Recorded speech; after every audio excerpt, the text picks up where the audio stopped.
स्वागत है आपका यस न्यूज कर्नाटक एक्सप्रेस में। मैं आपके साथ सुफियान। ಇವತ್ತು ನಾಮಪತ್ರ ಶುಕ್ರವಾರ ನಾಮಪತ್ರ ಸಿಂಪಲ್ ಆಗಿ ಸಲ್ಲಿಸಿದ್ವಿ ನಾವೆಲ್ಲ ಗೆಳೆಯರು ಬಂದು 15ನೇ ತಾರೀಕಿಗೆ ನಮ್ಮೆಲ್ಲ ಮಂತ್ರಿಗಳು ಮತ್ತು ನಮ್ಮ ಶಾಸಕರು ಸಾವಿರಾರು ಕಾರ್ಯಕರ್ತರು ಎಲ್ಲರೂ ಕೂಡ ಬಂದು ಭವ್ಯವಾಗಿ ಮೆರವಣಿಗೆ ಮುಖಾಂತರ ಬಂದು ಸಿದ್ದೇಶ್ವರ ದೇವಸ್ಥಾನದಿಂದ ಅಲ್ಲಿ ಪೂಜೆ ಸಲ್ಲಿಸಿ ಮೆರವಣಿಗೆ ಮುಖಾಂತರ ಬಂದು ನಾಮಪತ್ರ ಸಲ್ಲಿಸ್ತೀವಿ. ಪ್ರಚಾರ ಹೆಂಗೆ ನಡೀತಾ ಇದೆ? ಪ್ರಚಾರ ಭಾಳ ವ್ಯಾಪಕವಾಗಿ ಪ್ರಚಾರ ನಡೀತಾ ಇದೆ. ತಾವು ಕೂಡ ಗಮನಿಸಿದ್ದೀರಿ. ನಾವು ಪ್ಲ್ಯಾನ್ ಪ್ರಕಾರ ನಾವು ಪ್ರಚಾರ ಮಾಡ್ತಾ ಇದ್ವಿ.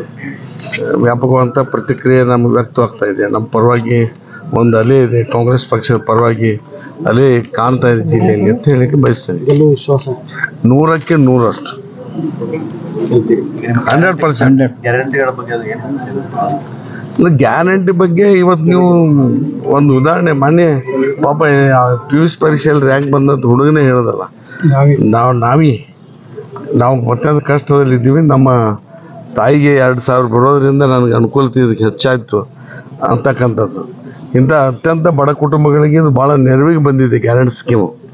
ಯಾರೇ ಏನೇ ಹೇಳ್ಬೋದು, ವಾಸ್ತವಿಕವಾಗಿ ಕಡು ಬಡತನ ಇರ್ತಕ್ಕಂಥ ಎಲ್ಲರಿಗೂ ಕೂಡ ಈ ಗ್ಯಾರಂಟಿ ಏನಿದೆ ಭಾಳ ಸಹಾಯ ಆಗಿದೆ, ಜೀವನಕ್ಕೆ ಉಪಯೋಗ ಆಗಿದೆ.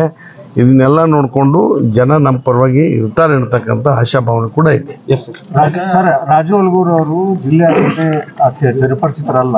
ನಾನು ಆಲ್ರೆಡಿ 3 ಬಾರಿ ಲೋಕಸಭೆಯಲ್ಲಿ ಆಯ್ಕೆ ಆಗಿದ್ದೀನಿ. ಹಿಂಗಾಗಿ ಎಲ್ಲ ಜಿಲ್ಲೆಯಾದ್ಯಂತ ಚಿರಪರಿಚಿತಿದ್ದೀನಿ.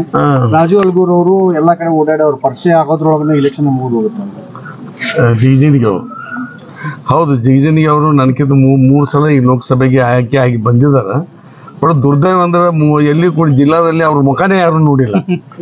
ನಾನು ಎಲ್ಲ ಕಾರ್ಯಕ್ರಮ ಅಧ್ಯಕ್ಷನಾಗಿ ಎಲ್ಲ ಕಾರ್ಯಕ್ರಮಗಳು ಹೋಗಿನಿ, ಜಿಲ್ಲಾ ವ್ಯಾಪ್ತಿ ತಿರುಗಾಡಿದ್ದೀನಿ. ನನ್ನ ಹೆಸರು ಇಲ್ಲದೆ 2 ಸಲ ಶಾಸಕನಾಗಿದ್ದೀನಿ, 1 ಸಲ ಮುಖ್ಯಮಂತ್ರಿಗಳ ಕಾರ್ಯದರ್ಶಿ ಆಗಿದ್ದೀನಿ, 1 ಸಲ ಚೇರ್ಮನ್ ಆಗಿದ್ದೀನಿ, 5 ವರ್ಷ ಜಿಲ್ಲಾ ಕಾಂಗ್ರೆಸ್ ಅಧ್ಯಕ್ಷನಾಗಿದ್ದೀನಿ. ಇಟ್ಟಿದ್ದಾಗ ಕೂಡ ನಾನು ಪರಿಚಯ ಇಲ್ಲ ಅಂದ್ರೆ ಪಾಪ ಅವ್ರಿಗೇನೋ ಅನಿಸ್ತಾ ಇರೋ. ಇಲ್ಲ, ಅದು ಪ್ರತಿಯೊಂದು ಪರಿಶೀಲನೆ ಮಾಡ್ತಾರೆ. ನಾನು ಕೂಡ ಒಂದು 2 ಗಂಟೆ ಕಾಯ್ದೆ. ಮೊದಲೇನವ್ರು ಯಾರೋ ದಾವಣಗೆರೆ ನಾಮಪತ್ರ ಸಲ್ಲಿಸಕ್ಕೆ ಬಂದಿದ್ರು ಇಲ್ಲಿ, ನಾನು ಕೂಡ 2 ಗಂಟೆ ಕಾಯ್ದೆ. ಅದಾದ್ಮೇಲೆ ನಾನು ಕರೆದ್ರು. ಅದು ಪ್ರತಿಯೊಂದು ಕೂಡ ಕೂಲಂಕುಷವಾಗಿ ನೋಡ್ತಾ ಇದ್ದಾರೆ ಅವರು. ಯಾವುದು ಎಲ್ಲನೂ ಕೂಡ ಸರಿ ಇರಬೇಕು, ಯಾವುದು ತಪ್ಪು ಮಾಹಿತಿ ಇರಬಾರ್ದು ಅನ್ನೋದ್ರ ಬಗ್ಗೆ ಎಲ್ಲ ಕೂಡ ಸನ್ಮಾನ್ಯ ಜಿಲ್ಲಾಧಿಕಾರಿಗಳು ಕೂಲಂಕುಷವಾಗಿ ನಿಯಮಗಳನ್ನು ನೋಡಿ ಅದನ್ನ ಚುನಾವಣಾಧಿಕಾರದ ಪ್ರಕ್ರಿಯೆ ಅಂತೀರಿ? ಹೌದು, ಪ್ರಕ್ರಿಯೆ ಅದು ಸ್ವಾಭಾವಿಕ ಅಲ್ಲ. ನಾನು ಕೂಡ 2 ತಾಸು ನಾ 11ಕ್ಕೆ ಬಂದಿನ, ಈ ನಾನು 2 ತಾಸು ಬಿಟ್ಟು ನಾನು ಪಾಳೆ ಹಾಕ್ತೀನಿ.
Delta learn online spoken English classes लाया है आपके लिए सुनहरा मौका। स्पोकन इंग्लिश आजकल न सिर्फ एक शौक है बल्कि अहम ज़रूरत बन चुका है। अगर आप लोग घर बैठे इंग्लिश सीखना चाहते हो तो अभी हमारे एक्सपर्ट से संपर्क करें 9972295999 और 8050828793। ಯಾವುದೇ ಹೊಸ ಸುದ್ದಿಯನ್ನ ನೋಡಲು ನಮ್ಮ ಎಸ್ ನ್ಯೂಸ್ ಕರ್ನಾಟಕ ಎಕ್ಸ್‌ಪ್ರೆಸ್ ನ ನೋಡ್ತಾ ಇರಿ, ಹಾಗೆ ನಮ್ಮ ಚಾನೆಲ್ ನ ಸಬ್ಸ್ಕ್ರೈಬ್ ಮಾಡಿ, ಬಾಜು ಇರುವ ಬೆಲ್ ಐಕಾನ್ ಅನ್ನ ಕ್ಲಿಕ್ ಮಾಡಿ, ಹಾಗೆ ನಮ್ಮ ಚಾನೆಲ್ ನ ಲೈಕ್ ಮಾಡಿ, ಶೇರ್ ಮಾಡಿ. ನಮ್ಮ ನಡೆ ಸತ್ಯದ ಕಡೆ.